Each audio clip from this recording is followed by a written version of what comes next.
अध्याय 61 नियंत्रण की शुरुआत। गुरुकुल की सुबह उस दिन कुछ अलग थी।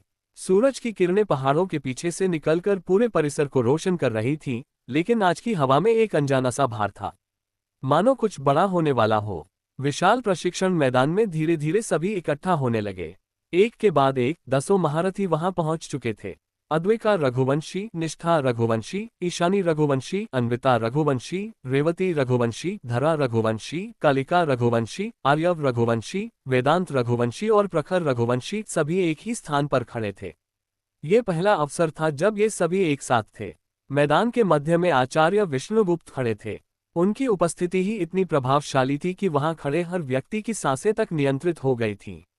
उनकी आंखें सभी पर घूमी, जैसे वे हर एक को भीतर तक पढ़ रहे हों। कुछ क्षणों की खामोशी के बाद उन्होंने गंभीर स्वर में कहा कि अब तक तुम सबने शक्ति को जाना है, उसे बढ़ाया है, लेकिन अब समय है उसे नियंत्रित करना सीखने का। उनकी आवाज शांत थी, लेकिन उसमें आदेश की दृढ़ता थी। उन्होंने आगे कहा कि केवल शक्ति होना पर्याप्त नहीं है। यदि नियंत्रण नहीं है तो वही शक्ति विनाश बन जाती है। मैदान में खड़े सभी ध्यान से सुन रहे थे। फिर प्रशिक्षण शुरू हुआ। सबसे पहले अद्विका आगे बढ़ी। उसकी चाल में आत्मविश्वास था। उसने अपने सामने खड़े लक्ष्य पर ध्यान केंद्रित किया और अपनी शक्ति का प्रयोग किया। उसकी हर हरकत में संतुलन और अभ्यास साफ दिखाई दे रहा था। उसके बाद निष्ठा और ईशानी ने अपनी अपनी क्षमता का प्रदर्शन किया।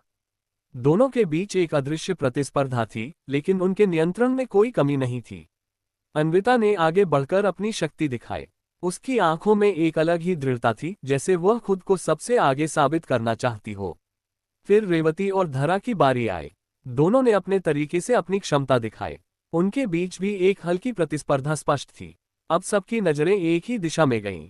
कालिका, वह अब भी थोड़ी दूरी पर खड़ी थी, अकेली। उसने किसी की ओर नहीं देखा। धीरे से आगे बढ़ी। उसके कदमों के साथ ही आसपास का वातावरण बदलने लगा। हवा भारी हो गई और एक क्षण के लिए मैदान में खामोशी छा गई।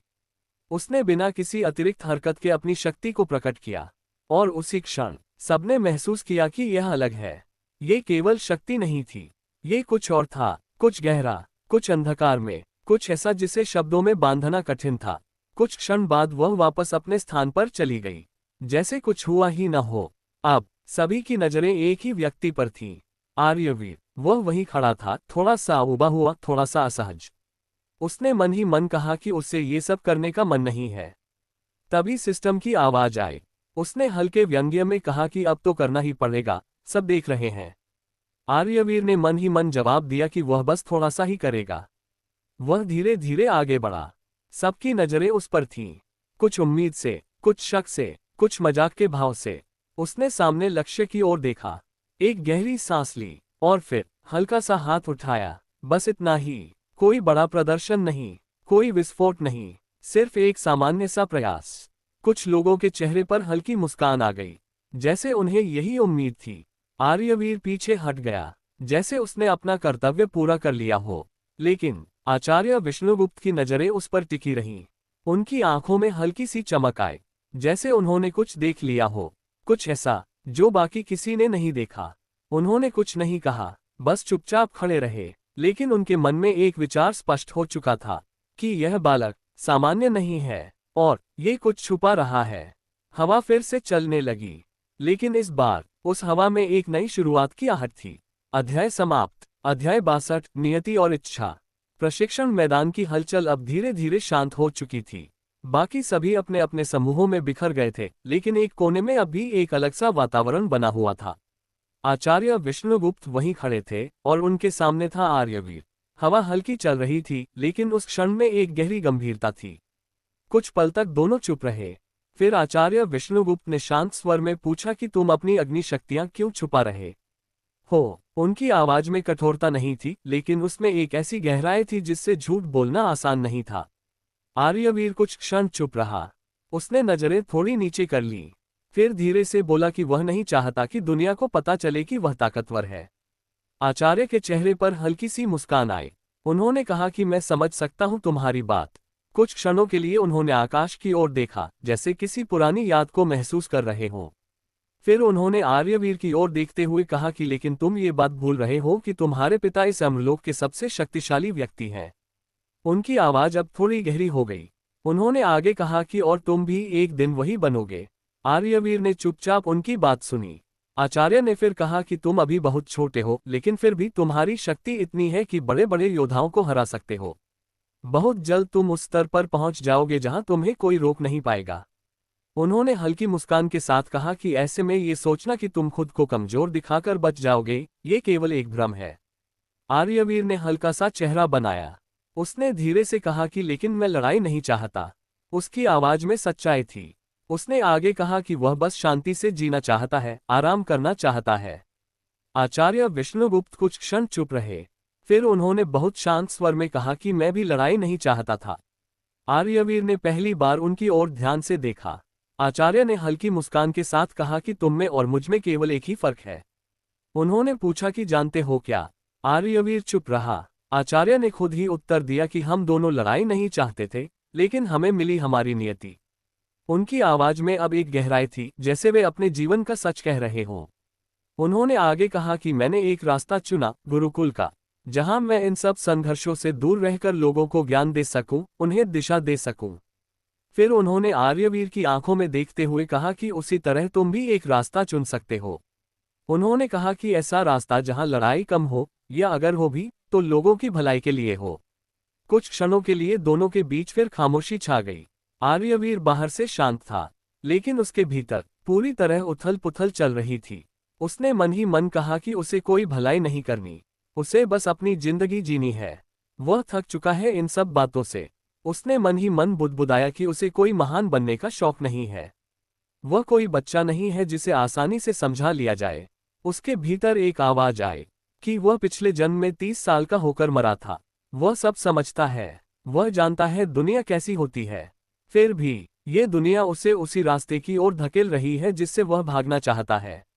आचार्य विष्णुगुप्त उसे देख रहे थे, जैसे वे उसके भीतर चल रही हर बात को महसूस कर पा रहे हों। लेकिन उन्होंने कुछ नहीं कहा।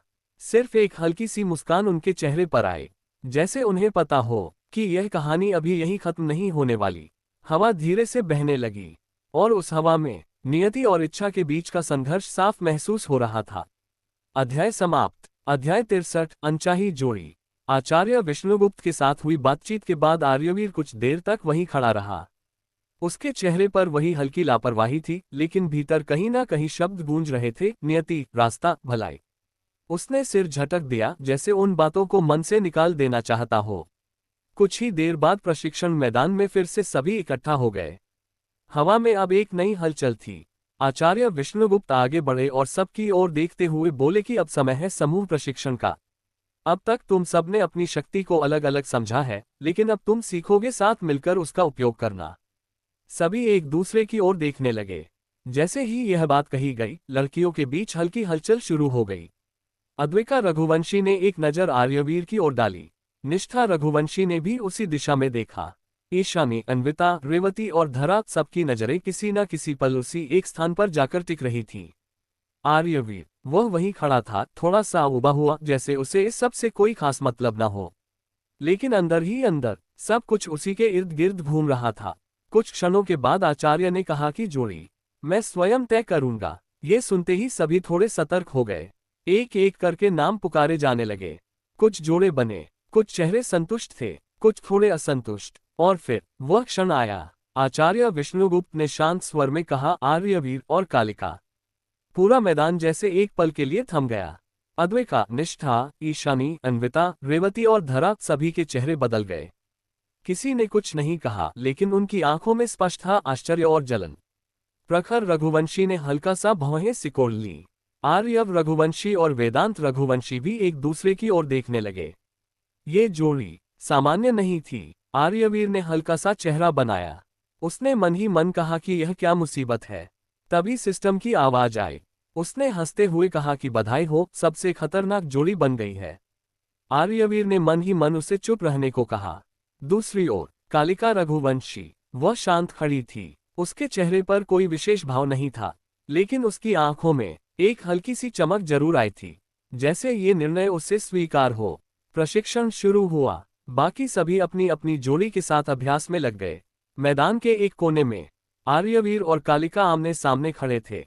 कुछ पल तक दोनों के बीच खामोशी रही। फिर कालिका ने धीरे से अपनी शक्ति को सक्रिय किया। उसके चारों ओर अंधकार की हल्की परत फैलने लगी। यह उग्र नहीं था, लेकिन उसमें गहराई थी। उसकी ऊर्जा नियंत्रित थी, परंतु उसका प्रभाव स्पष्ट था। आर्यवीर ने हल्की नजर से उसे देखा। उसने कोई विशेष प्रतिक्रिया नहीं दी, बस एक कदम आगे बढ़ा और सहज रूप से उस ऊर्जा के बीच खड़ा हो गया, जैसे उसे कोई फर्क ही न पड़ रहा हो। दूर खड़े बाकी लोग ये देख रहे थे। उनकी आंखों में आश्चर्य था। जहां कालिका की ऊर्जा के पास जाना भी कठिन लगता था, वहां आर्यवीर बिना किसी प्रयास के खड़ा था। सिस्टम फिर बोला कि देखा, मैंने कहा था ना, यह अलग है। आर्यवीर ने मन ही मन कहा कि उसे बस खत्म करना है और वापस आराम करना है। कालिका ने उसे देखा। इस बार उसकी नजरें थोड़ी देर तक टिकी रहीं। कोई शब्द नहीं, कोई प्रश्न नहीं, लेकिन जैसे वह कुछ समझ रही हो। आर्यवीर ने भी उसकी ओर देखा। दोनों के बीच एक क्षण के लिए एक अजीब सी शांति बनी, जैसे बिना बोले कुछ कहा गया हो। दूर खड़े आचार्य विष्णुगुप्त यह सब देख रहे थे। उनके चेहरे पर हल्की मुस्कान आई। उनकी आंखों में संतोष था, जैसे उन्होंने कुछ सही पहचान लिया हो। हवा धीरे धीरे बह रही थी, लेकिन अब उस हवा में एक नई दिशा थी, एक नई शुरुआत, और शायद एक ऐसी जोड़ी की शुरुआत जो आने वाले समय में बहुत कुछ बदलने वाली थी। अध्याय समाप्त। अध्याय 64 घिरा हुआ। प्रशिक्षण समाप्त होने के बाद मैदान में हल्की हलचल फैल गई। आचार्य विष्णुगुप्त अपने स्थान से धीरे धीरे आगे बढ़ते हुए वहां से निकल गए, और जैसे ही उनकी उपस्थिति कम हुई, वैसे ही वातावरण में एक अलग ही प्रकार की चंचलता लौट आई। आर्यवीर ने राहत की एक लंबी सांस ली। वह मन ही मन सोच ही रहा था कि अब शायद कुछ देर शांति मिलेगी। तभी उसे अचानक चारों ओर से कदमों की आहट सुनाई दी। उसने सिर उठाया और अगली ही क्षण वह गिर चुका था। अद्विका रघुवंशी सबसे आगे खड़ी थी। उसकी आंखों में सवाल साफ झलक रहे थे। उसके ठीक बगल में निष्ठा रघुवंशी, फिर ईशानी रघुवंशी, अन्विता रघुवंशी, रेवती रघुवंशी और धरा रघुवंशी सभी एक साथ उसे घेरे हुए थीं। आर्यवीर ने हल्का सा पीछे हटने की कोशिश की, लेकिन कोई रास्ता नहीं था। अद्विका ने सबसे पहले बोलना शुरू किया। उसने सीधे पूछा कि आखिर ऐसा क्या है उसमें कि आचार्य ने उसे कालिका के साथ जोड़ा। उसके बोलते ही बाकी सब भी एक साथ बोल उठी। निष्ठा ने कहा कि वह भी उतनी ही सक्षम है। ईशानी ने तर्क दिया कि वह आर्यवीर को सबसे अच्छे से समझती है। अन्विता ने थोड़ा गुस्से में कहा कि उसे ही उसके साथ होना चाहिए था। रेवती और धरा भी पीछे नहीं रहीं। दोनों की आवाज में हल्की जलन साफ थी, और दोनों अपनी अपनी तरह से खुद को बेहतर साबित करने में लगी थीं। कुछ ही क्षणों में वहां एक अजीब सा शोर गूंजने लगा।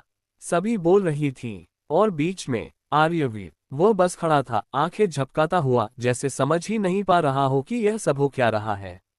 तभी उसके मन में सिस्टम की आवाज गूंजी।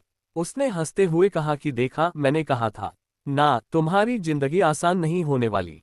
आर्यवीर ने मन ही मन झल्लाते हुए कहा कि उसे इसमें कोई मजा नहीं आ रहा, लेकिन बाहर से वह कुछ कह भी नहीं पा रहा था। इसी बीच बात और बढ़ने लगी। अब सवाल जवाब की जगह तुलना शुरू हो गई थी। कौन ज्यादा करीब है, कौन ज्यादा समय से साथ है, कौन ज्यादा ताकतवर है। हर कोई अपने अपने तरीके से खुद को साबित करने में लगी थी। वातावरण हल्का था, लेकिन उसमें एक छिपा हुआ तनाव भी था। और तभी एकदम से सब शांत हो गया, जैसे किसी ने आवाज को रोक दिया हो। सबकी नजरें एक ही दिशा में चली गईं। कालिका रघुवंशी, वह अब तक थोड़ी दूरी पर खड़ी थी, शांत, अकेली। वह धीरे धीरे आगे बढ़ी। उसके कदमों की आहट भी जैसे पूरे माहौल को नियंत्रित कर रही थी। वह आकर आर्यवीर के ठीक पास खड़ी हो गई। उसने किसी की ओर नहीं देखा, बस हल्के स्वर में कहा कि वह मेरी जोड़ी है। बस इतना ही। कोई ऊंची आवाज नहीं, कोई गुस्सा नहीं, लेकिन उसके शब्दों में ऐसा ठहराव था कि किसी के पास जवाब देने के लिए कुछ नहीं बचा। अद्विका, निष्ठा, ईशानी, अन्विता, रेवती और धरा सभी कुछ क्षण के लिए चुप रह गईं। उनके चेहरों पर भाव बदलते रहे, लेकिन कोई कुछ नहीं बोली। दूर खड़े प्रखर रघुवंशी, आर्यव रघुवंशी और वेदांत रघुवंशी यह सब देख रहे थे। प्रखर ने हल्की सांस छोड़ी। उसने धीमे स्वर में कहा कि यह सब मजाक नहीं है। आर्यव ने सहमति में सिर हिलाया। वेदांत की नजरें अब भी उसी दृश्य पर टिकी थीं। उनके मन में एक ही बात चल रही थी, यह आगे चलकर कुछ बड़ा रूप ले सकता है। इधर आर्यवीर पूरी तरह थक चुका था। उसने मन ही मन कहा कि उसे बस शांति चाहिए। तभी सिस्टम फिर बोला। उसने मजाक उड़ाते हुए कहा कि अभी तो शुरुआत है, आगे और लोग आने वाले हैं, और तब असली मजा आएगा। आर्यवीर ने आंखें बंद कर लीं। जैसे वह उस आवाज से भी बचना चाहता हो, लेकिन कहीं न कहीं उसे भी महसूस हो रहा था कि उसकी शांत जिंदगी अब सच में दूर जा चुकी है। हवा धीरे धीरे चल रही थी और उस हवा में आने वाले तूफान की हल्की आहट साफ सुनाई दे रही थी। अध्याय समाप्त। अध्याय 65 चांदनी, छाया और रहस्य। रात धीरे धीरे गुरुकुल पर उतर चुकी थी। विशाल पहाड़ों के बीच बसा वह गुरुकुल अब शांति में डूबा हुआ था। दिन भर की हलचल के बाद हर ओर सन्नाटा फैल गया था। हल्की ठंडी हवा बह रही थी और आकाश में चांद अपनी धुंधली चांदनी से पूरे परिसर को नहला रहा था। आर्यवीर अपने कक्ष में लेटा हुआ था। उसके चेहरे पर थकान साफ झलक रही थी। वह छत को घूरते हुए मन ही मन बुदबुदाया कि यह कैसी जिंदगी है, जहां देखो वहां लोग, शोर, उम्मीदें और ऊपर से ये सिस्टम। तभी उसके मन में वही जानी पहचानी आवाज गूंजी। सिस्टम ने हल्के व्यंग्य में कहा कि आज तो बड़ा शांत लग रहा है हमारा महान आलसी सम्राट। आर्यवीर ने आंखें बंद कर ली और झुंझलाते हुए मन ही मन जवाब दिया कि उसे बस आराम चाहिए। ना कोई शक्ति, ना कोई लड़ाई, ना कोई महानता। सिस्टम हल्का सा हंसा, फिर थोड़े गंभीर स्वर में बोला कि तुम जितना भागना चाहते हो उतना ही यह सब तुम्हारे पास आएगा। तुम्हारे अंदर जो है वो सिर्फ ताकत नहीं है। आर्यवीर ने भौहें सिकोड़ ली। उसने पूछा कि क्या मतलब। सिस्टम कुछ पल चुप रहा, फिर धीरे से बोला कि अभी नहीं, सही समय आने पर समझ जाओगे। कमरे में फिर से शांति छा गई, लेकिन तभी आर्यवीर को कुछ अजीब सा महसूस हुआ, जैसे हवा अचानक भारी हो गई हो, जैसे किसी की नजर उस पर हो। वह तुरंत उठ बैठा। उसकी आंखें अब सतर्क थीं। वह धीरे धीरे कमरे से बाहर निकला। बाहर चांदनी फैली हुई थी। हर ओर सन्नाटा था, लेकिन उस सन्नाटे में एक अजीब सी बेचैनी घुली हुई थी।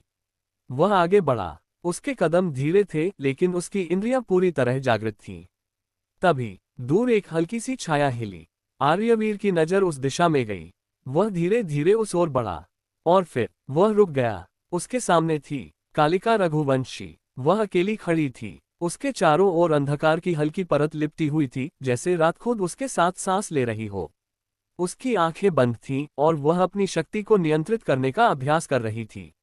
उसका चेहरा चांदनी में और भी अधिक सुंदर लग रहा था। एक अलग ही आकर्षण था उसमें।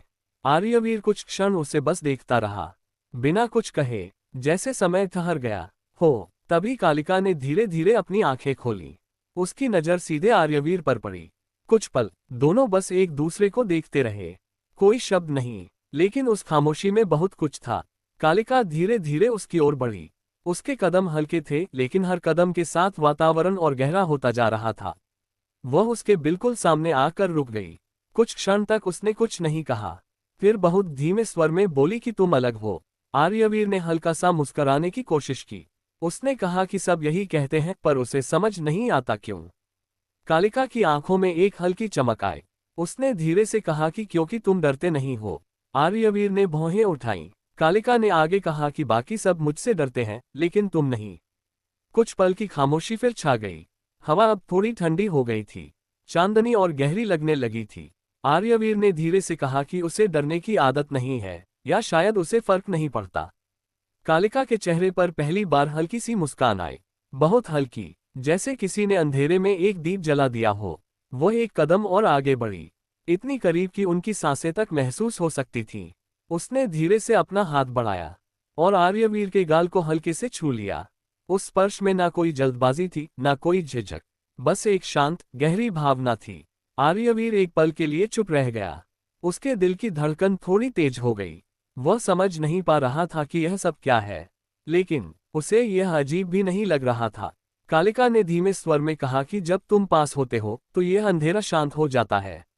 उसकी आवाज में सच्चाई थी, कोई बनावट नहीं। आर्यवीर ने हल्का सा मजाक करने की कोशिश की, लेकिन शब्द उसके गले में ही अटक गए।